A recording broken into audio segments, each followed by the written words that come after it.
As I will explain, including by reference to UN sources, there can be no doubt that the Masalit people is currently being subjected to genocide, and that there is serious evidence that the UAE is failing to prevent this and is complicit.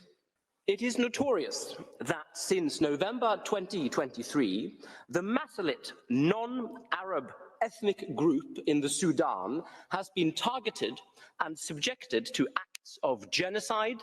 and other prohibited acts, which continue to this day. The situation was accurately summarized as follows by the current US Secretary of State,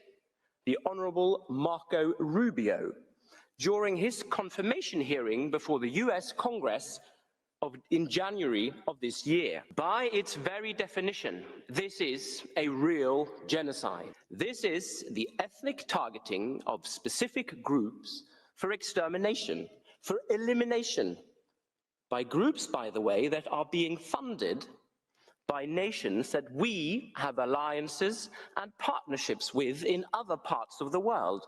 And we should express that clearly, I think, and part of our engagement with the UAE, and it will have to be a pragmatic engagement. I mean, they are important players in what we hope to resolve in the Middle East, and I think as part of that engagement, we also need to raise the fact that they are openly supporting an entity that is carrying out a genocide. Against this backdrop,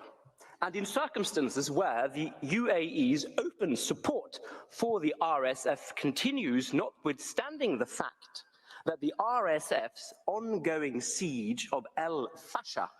is increasingly at serious risk of culminating in further acts of genocide,